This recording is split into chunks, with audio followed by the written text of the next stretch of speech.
Aberdeen Proving Ground, Maryland. In May 1942, Aberdeen Proving Ground hosted a series of tests for new anti-tank weapons. These trials would soon reveal which designs had a real chance of helping American soldiers on the battlefield. British engineers were working on their own anti-tank ideas in 1942, but the P-8 was not yet ready for testing in the United States. At Aberdeen, American officers focused mainly on U.S. rifle grenades and rocket launcher prototypes that were still struggling to stop German armor. Next, the American M10 rifle grenade, months of careful work behind it, launched with confidence. Missed again. Then 3 other expert-approved designs followed. Miss.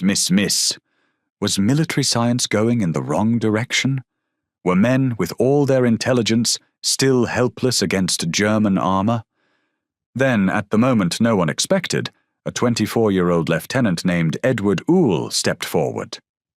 In his hands was not a powerful weapon, but something that looked like a piece of scrap plumbing.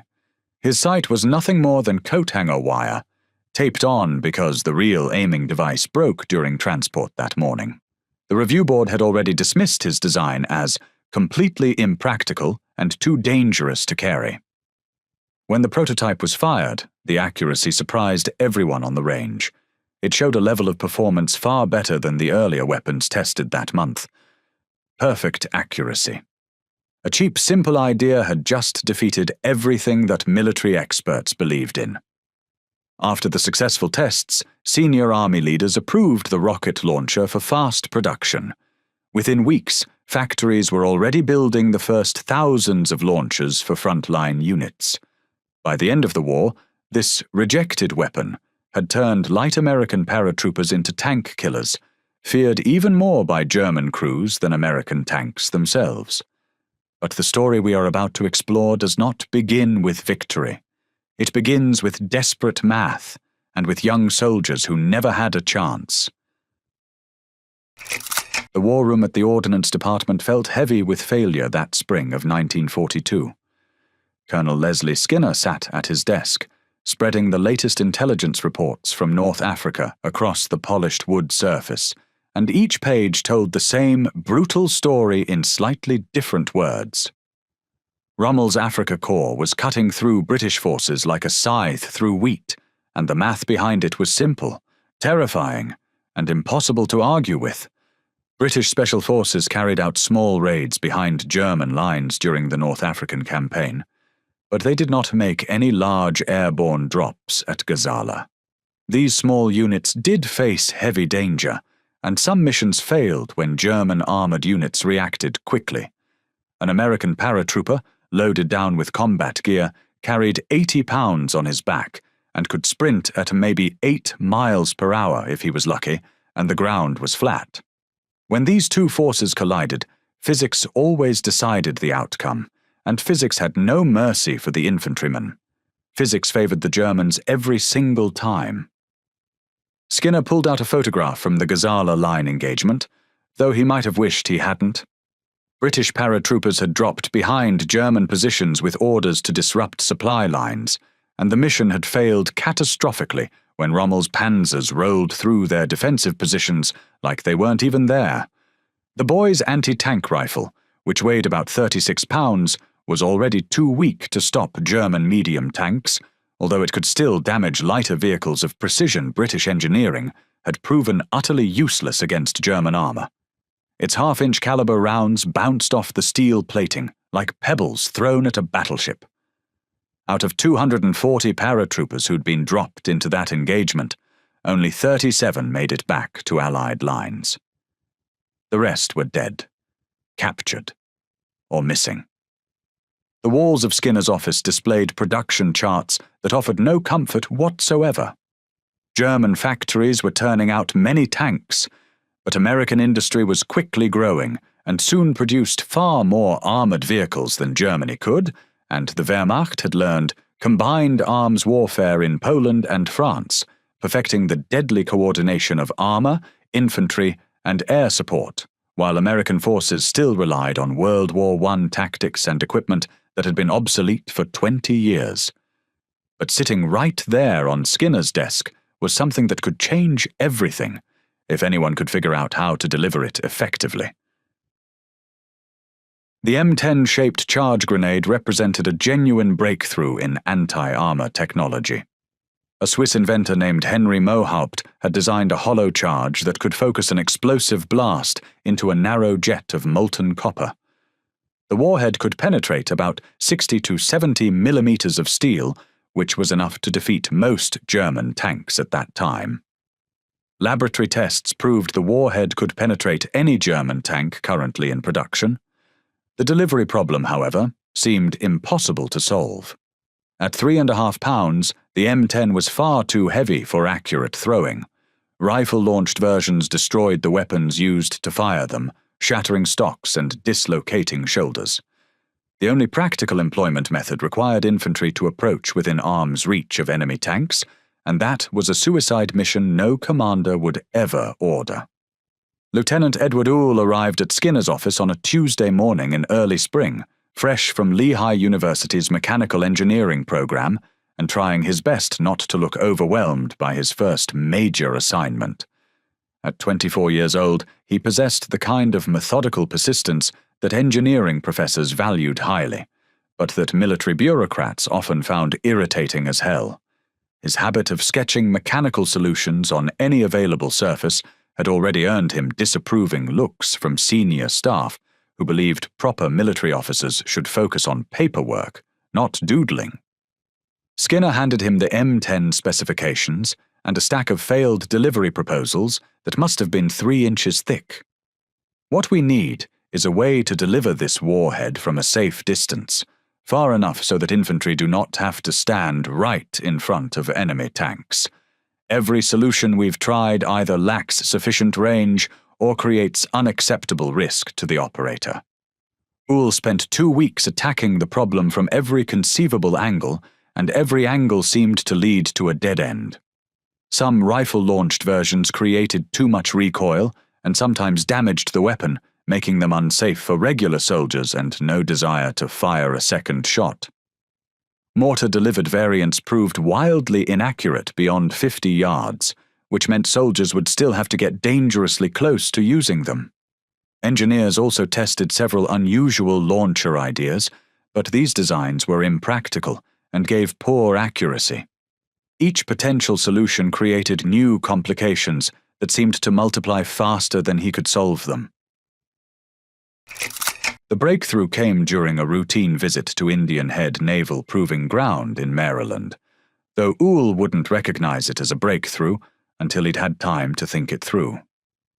Walking past the equipment disposal area, he picked up a standard 60mm mortar tube from the test facility, and he realized it had exactly the right diameter for the M10 rocket, which gave him a new idea: 5 feet of steel pipe with exactly the internal diameter needed to accommodate the M10 grenade.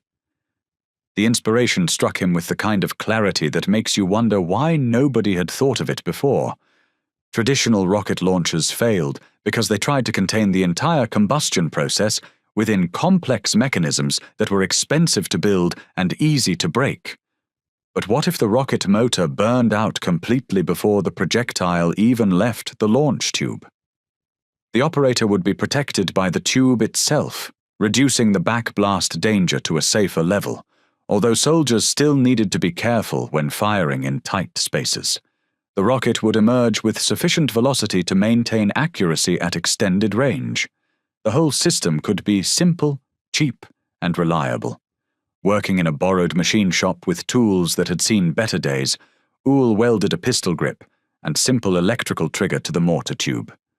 He rigged a battery system using standard D cells that any soldier could replace in the field, and he fabricated basic iron sights from scrap metal he found lying around. The first test firing at the Indian Head range surprised him because the rocket flew straight and the tube stayed safe to handle. The rocket flew straight and true, while the launcher remained intact and manageable, light enough for one man to carry and simple enough for any soldier to operate. When Uhl presented his prototype to the Ordnance Review Board, the reception was colder than a January morning in the Ardennes. Expert after expert found fault with the design, and they weren't shy about sharing their concerns. The small arms specialist worried it was too dangerous to carry in combat. Some reviewers warned that the design might be unsafe, and that the rockets might not fire reliably, because early solid-fuel motors still had problems. "These solid-fuel motors are notoriously unpredictable," he warned, shaking his head.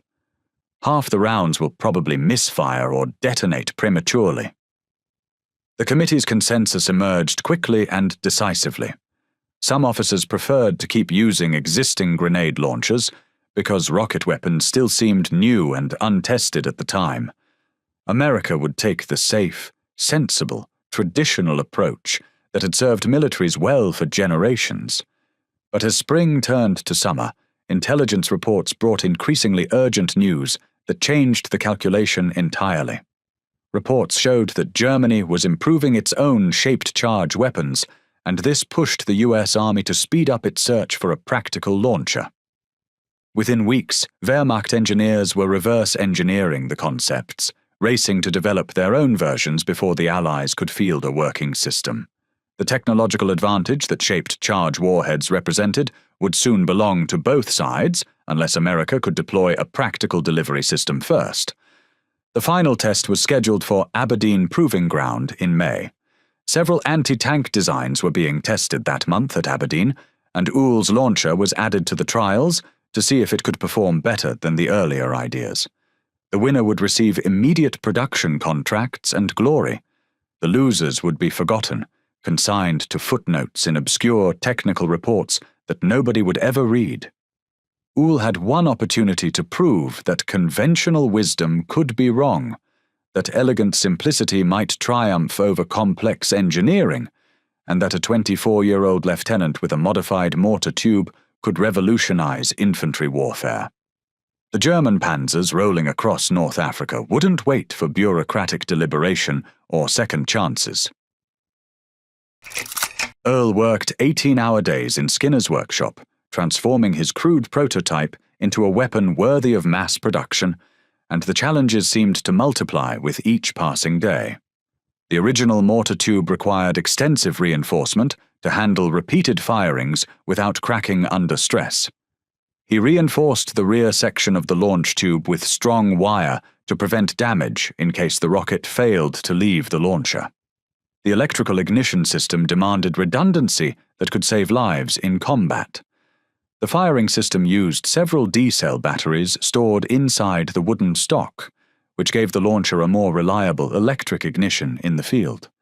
The shoulder stock presented its own engineering puzzle that took days to solve properly. Early test firings created a strong backblast that surprised the operators and made it hard for them to aim safely, so the launcher had to be adjusted to reduce the danger, which defeated the whole purpose of having a man-portable weapon. Uhl carved a new stock from solid walnut, with the grain oriented specifically to absorb impact while providing stable contact with the operator's body. The wooden stock worked well because it held the batteries securely and gave the operator a steady surface to grip during firing. But the rocket itself represented Uhl's masterpiece of practical engineering, the place where everything had to come together perfectly or fail completely. He married the M10's proven shaped charge warhead to a solid propellant motor that burned completely within the 54-inch launch tube, and the propellant grain design proved absolutely critical to success or failure. Too fast a burn rate would generate excessive pressure and destroy the launcher in a spectacular fireball. Too slow would leave unburned fuel to endanger the operator with backblast that could kill as surely as any German bullet. After dozens of static tests that left his ears ringing and his hands blistered, Uhl achieved the perfect balance. The propellant burned very quickly inside the tube, creating enough pressure to push the rocket to its full speed before it left the launcher, accelerating the projectile to 265 feet per second. The technical specifications that emerged from those exhausting weeks would define infantry anti-tank warfare for generations to come. Total system weight came to 13 pounds for the launcher, plus 3.4 pounds per rocket, light enough for paratroopers already burdened with parachutes, radios, ammunition, and survival equipment. The launcher offered an effective range of about 100 yards, and skilled operators could reach longer distances in ideal conditions. The warhead could penetrate about 3 inches of steel in most situations, which was enough to threaten the side or rear armor of many German tanks, sufficient to defeat any German tank's side or rear armor and turn hunted soldiers into hunters. Rate of fire hit 6 rounds per minute with a trained 2-man crew assuming adequate ammunition supply, which meant a good team could engage multiple targets before the enemy even located their position. Aberdeen Proving Ground buzzed with unusual activity as the competing weapon systems arrived for final evaluation on a clear morning in early May. Several Spigot-type launchers were tested at Aberdeen, including British designs that later influenced weapons like the PIAT, field testing by commandos, and enthusiastic endorsement from Churchill's technical advisors. At 32 pounds, the weapon required tremendous physical strength to operate its powerful spring mechanism, and watching the demonstration team struggle with it didn't inspire confidence.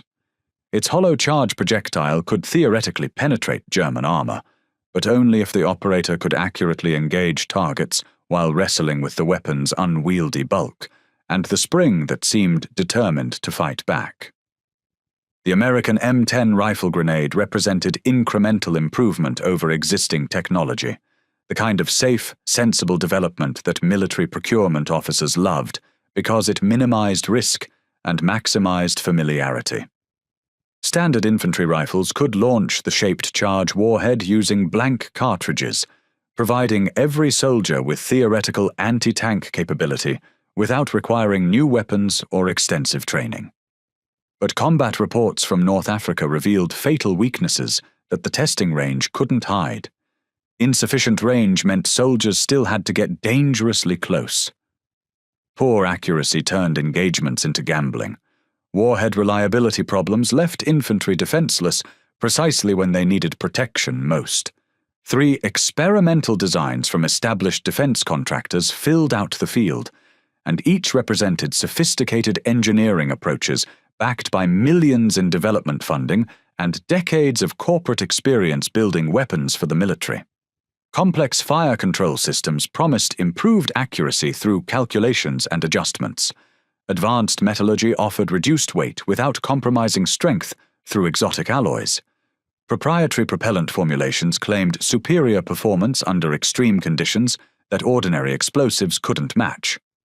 Uhl's launcher looked primitive by comparison, almost embarrassingly simple next to these technological marvels. No sophisticated mechanisms that required specialized training to operate. No exotic materials that cost a fortune to manufacture. No complex calculations required for operations that might confuse soldiers under combat stress. Just a steel tube with a grip, a trigger, and simple iron sights that any soldier could understand immediately upon picking it up. The weapon's very simplicity invited skepticism from experts trained to equate complexity with capability, who genuinely believed that if the solution looked too easy, it probably didn't work. The test parameters established by Aberdeen's evaluation committee were harsh, but brutally realistic, designed to separate weapons that worked from weapons that merely looked impressive.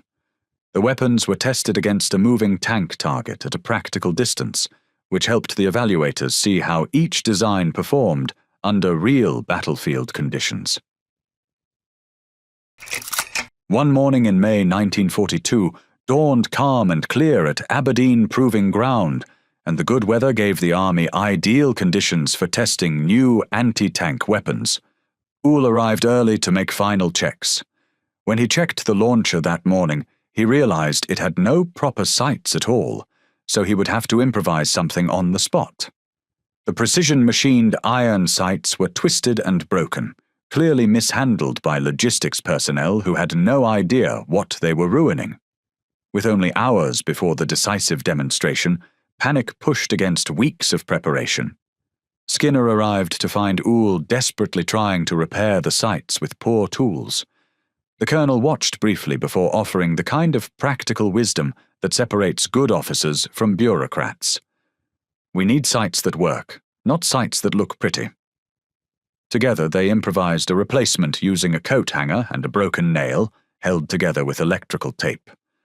It looked ridiculous, but it gave Uhl a basic aiming reference. And that was enough. The audience gathering for the test included the highest levels of military procurement. Major General Gladian Barnes was one of the key decision-makers, and his opinion would strongly influence whether the new launcher moved from testing into mass production. British intelligence officers watched quietly, evaluating American progress while hiding their own. Defense contractor executives stood anxiously behind them, knowing months of work were now exposed to a test where no presentation could save them. The stakes were enormous. German armor was proving dangerous in North Africa, and American planners feared that their infantry would face those tanks with weapons that were already becoming outdated. Every delay meant more casualties. A weapon that could stop tanks would change the war's direction. Uhl checked his improvised sight one last time. It looked absurd, but the launcher's simplicity was unchanged. Aim. Fire. Let the rocket fly straight. No complex adjustments, no fragile parts. A weapon that worked even when everything else failed. Several spigot mortar designs were tested first, and their crews tried hard to hit a moving tank. But every round either fell short or flew wide, and none of them managed a solid hit. Other American test teams then tried several different spigot mortars and launcher ideas, and they all fired round after round at the same moving tank. But by midday, the result was clear. The tank had made several runs across the range, and not one of those weapons had scored a clean hit. During lunch, observers murmured grimly. British officers prepared worrying reports. Contractors avoided eye contact. For a moment it seemed nobody actually knew how to solve infantry anti-tank warfare. Uhl spent the break checking his launcher again. The coat hanger sights looked even uglier in full sun, but the weapon itself was sound. The steel tube was solid. The electrical ignition system was reliable. The rockets were inspected and ready. Nothing fancy, just a simple machine built to work. When testing resumed, Uhl stepped forward with a quiet confidence rare after so many failures. The Panzer began its sixth run, engine growling across the range. Uhl tracked it through the makeshift sights, breathing slow and even, waiting for the perfect intersection of movement and timing. His finger tightened on the trigger. The rocket shot out of the tube with most of its motor already burned, so the backblast was smaller than many officers had feared, but it was still strong enough to demand careful handling. It flew flat and straight, no arc, no wobble, and slammed into the tank's center hull with a heavy metallic clang. The shaped charge punched clean through 50 millimeters of armor. Silence swept the crowd. Uhl loaded again. The second rocket hit the turret. The third, fourth, and fifth each struck exactly where he aimed, with mechanical certainty. Rocket after rocket hit the moving tank, and the steady impact showed that the new launcher could deliver accurate fire in a way the earlier weapons simply could not match. General Barnes approached the firing line, lifted the crude launcher, and examined the absurd coat hanger sights that had guided every accurate shot. He shouldered the weapon, noting its natural balance and simplicity. Compared to the PIAT or rifle grenades, it felt intuitive, almost obvious. "It sure looks like Bob Burns's bazooka," Barnes said, referencing the comedian's homemade instrument made of gas pipes. The crowd chuckled, relieved, but the general spoke with respect. The name fit the weapon's honest simplicity. Barnes fired at several stationary targets. Every rocket ignited instantly, flew straight, and punched through steel plate with lethal precision. To his experienced eye, one truth was unmistakable. Any infantryman could learn this in a few hours. Aim, fire, kill the tank. Nothing more. After the successful demonstration, senior officers arranged for the new launcher to be shown to General George C. Marshall, and he ordered 5,000 launchers on the spot, so the weapon moved quickly into production as the 2.36-inch rocket launcher M1, soon nicknamed the Bazooka by American soldiers. But every soldier is going to call it the Bazooka, and that's fine by me. The Bridgeport factory of General Electric became a battlefield of industrial urgency, unlike anything the company had experienced since the Great War. Engineers who once designed household appliances suddenly had to mass-produce anti-tank weapons, and the change proved steep and painful. The move from Uhl's prototype to mass production revealed problems that testing had never predicted. Quality control became the worst nightmare. Early launches suffered failures that would have been fatal in combat. Some batches of steel tubing had uneven quality, and this caused small manufacturing problems that made the launchers less reliable in long-term use. The early electric ignition sometimes became unreliable in bad weather, and soldiers needed to be careful to keep the contacts clean and dry. Humidity corroded contacts. The M6 rocket created even more trouble. Some early rockets had problems with temperature changes, and this caused weak or uneven burns that made the shots less accurate. By October 1942, reports from North Africa painted a grim picture. American troops had little training and treated the bazooka as simple equipment rather than a system requiring careful handling. In desert conditions, the rockets were so unreliable that hit probability fell below 20%. Reports from North Africa showed that the bazooka was not performing well in the desert, mainly because the rockets were affected by heat and dust. He recommended withdrawing the weapon until it could be redesigned. But within these failures, one part of the army saw something different. Airborne forces faced problems no conventional unit understood. Paratroopers fought behind enemy lines with only the gear they could carry. Heavy anti-tank weapons were impossible to bring. The British boy's rifle was nearly 40 pounds, and the American 37mm gun usually needed a 4-man crew, which made it too heavy and slow for airborne units. The bazooka, if improved, offered something revolutionary. Real anti-tank power in a package light enough to jump with. At 13 pounds, the launcher was manageable even with parachutes, radios, ammunition, and survival gear. The shaped charge warheads could penetrate the side or rear armor of many German tanks, which made the weapon very useful for close-range fighting. Major General Matthew Ridgway, commander of the 82nd Airborne Division, understood this need. During late 1942, he asked the Ordnance Department to develop a version of the bazooka that airborne troops could carry more easily. The standard 54-inch launcher was too long and awkward inside cramped aircraft. Every inch of space mattered. Uhl returned to his workshop with a challenge that seemed impossible. Airborne troops needed anti-tank power, but they also needed a weapon that could be carried safely during jumps without snagging on parachute lines or aircraft interiors. The answer required keeping ballistic performance while greatly reducing size. The breakthrough came from simple mechanical logic. Uhl designed the M9 airborne bazooka to separate into two 31-inch sections, connected by a threaded coupling any soldier could use in darkness. Soldiers could put the launcher together quickly after landing, even in low-light conditions. The system added little weight, but solved the portability problem that made the original design unusable for airborne operations. Uhl did more than make the weapon compact. The M9 had a 61-inch assembled tube, longer than the original, which improved accuracy by allowing better rocket stabilization.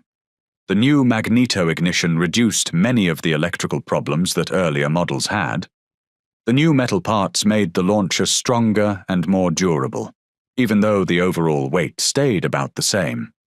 Most importantly, the updated M6A3 rocket incorporated hard lessons from North Africa. Its blunt-nose warhead improved the copper jet of the shaped charge, it improved the shaped charge jet, and could reach about 3 inches of penetration under most battlefield conditions. The improved rocket design gave more stable flight, which helped soldiers aim better at longer ranges. By early 1943, The transformed system was ready for the only test that mattered: combat use by airborne units preparing for the coming invasion of Europe. The pre-dawn darkness of June 6, 1944, carried the drone of 13,000 transport aircraft, crossing the English Channel toward occupied France. Inside the cramped fuselages of C-47 Skytrains packed with nervous young men, 20,000 American paratroopers made final equipment checks before the largest airborne assault in history, most unsure whether they would survive the next hours.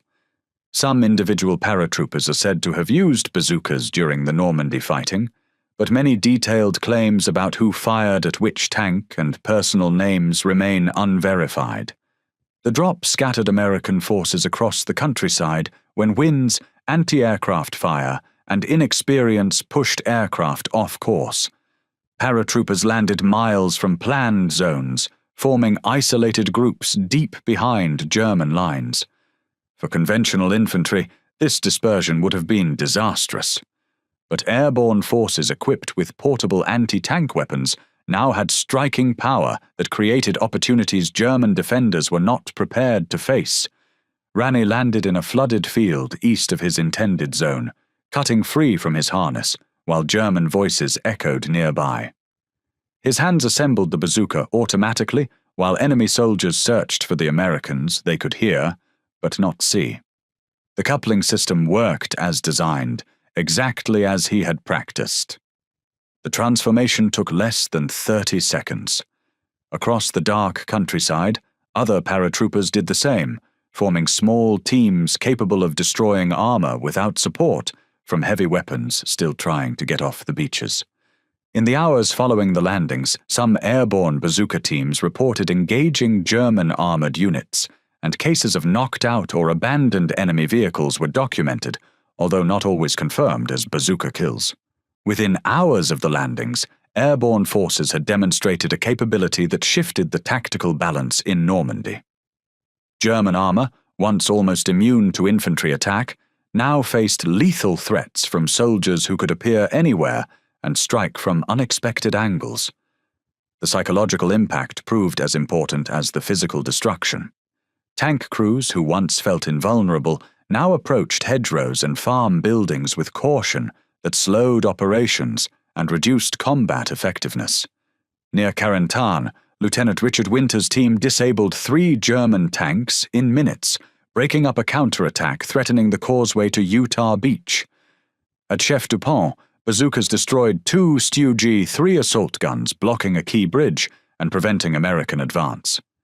German after-action reports noted with alarm that airborne forces no longer behaved like light infantry. They hunted tanks, using mobility and terrain knowledge to launch ambushes in the hedgerows.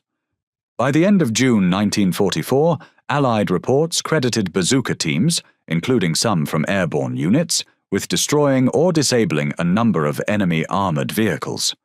More importantly, German crews now understood that danger could appear at any moment from enemies they could not see or target.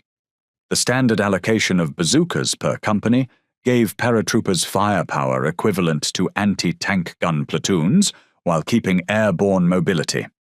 Some Allied accounts suggest that German tank crews grew increasingly cautious of infantry armed with bazookas, especially in hedgerow country where ambushes were possible. American factories produced well over 100,000 bazooka launchers during the war, and the numbers increased steadily as production improved. What began with production problems in places like General Electric's Bridgeport plant later became an industrial success, with thousands of launchers were produced each month in 1944 as the manufacturing process became more efficient. It is difficult to calculate the exact cost of the program, but it was far cheaper than many larger wartime projects, which seems large until compared with other systems. One B-17 bomber cost $238,000, while a bazooka was inexpensive to build compared to many other weapons, and even the early models cost only a small amount of money. You cannot measure its true value in dollars, because it gave ordinary infantrymen the power to fight tanks that had once been unstoppable. Combat reports in Europe showed the weapon's impact clearly. American soldiers used bazookas effectively against many German vehicles, especially when fighting at close range. Thousands of bazooka rockets were used in Europe, but exact numbers were never recorded in a complete way. Engagements usually happened at 80 yards or less, close enough for soldiers to see the faces of the tank crews they targeted. Despite early problems, while early models had some reliability problems, serious accidents were not common. German commanders understood the change. German commanders recognized that American infantry now had better anti-tank weapons than before. What surprised him most about American forces was not the tanks or aircraft, but the infantry anti-tank weapons. The bazooka removed our armored advantage at the distance where battles were actually decided, he admitted. Some German officers wrote that small anti-tank teams could slow armored attacks, especially in towns and forests. A tank could be seen, identified, and attacked. A bazooka team could be anywhere, hidden in a ditch or behind a door, able to fire once and disappear. It slowed German armored movements and added constant psychological pressure. Edward Uhl, the young engineer behind the weapon, never looked for fame. After proving the design at Aberdeen in May 1942, he was promoted twice and spent the rest of the war improving the launcher and rockets. Later designs, such as the super bazooka used in Korea, built on the general concept first proven by the early bazookas. After the war, he returned quietly to civilian engineering and rarely spoke publicly about his role. In a 1985 interview, he simply said, "I saw a problem that needed solving. If it saved American lives, that was enough." Uhl passed away in 2010 at 92. His obituary said his invention helped win World War II, a statement true but still too small for what he achieved with scrap materials in a borrowed workshop. The lessons from his work stretch far beyond weapons design. Simplicity can defeat complexity. Real-world testing matters more than theory, and progress comes from learning through failure rather than quitting after it. The bazooka's legacy continued after the war. The M20 Super Bazooka served in Korea, the M72 Law in Vietnam, and the AT-4 is used worldwide today. The RPG-7 also gave infantry a portable anti-armor weapon, although it used a different type of rocket system. The concept that a soldier could carry a light, shoulder-fired anti-tank rocket changed military thinking everywhere. The Aberdeen test of May 12, 1942, showed this clearly. 5 advanced weapons failed completely against a moving German tank. Uhl's simple tube, built in 2 weeks with almost no budget. In testing at Aberdeen, the bazooka proved it could hit a moving tank, which convinced the army to approve it quickly. In combat, bazooka teams often achieved more kills per dollar than anti-tank guns or tank destroyers, which cost tens of thousands of dollars and required trained crews. German armored pioneer later German writings noted that infantry anti-tank weapons were becoming more dangerous, especially in close combat. A young American engineer had created a weapon that allowed infantry to challenge armored vehicles directly, changing tactics on every battlefield. The bazooka story is about challenging assumptions, trusting simple ideas, and believing that innovation can come from unexpected places. 5 shots, 5 hits, and 1 revolution in warfare, all starting from an idea everyone first thought was foolish.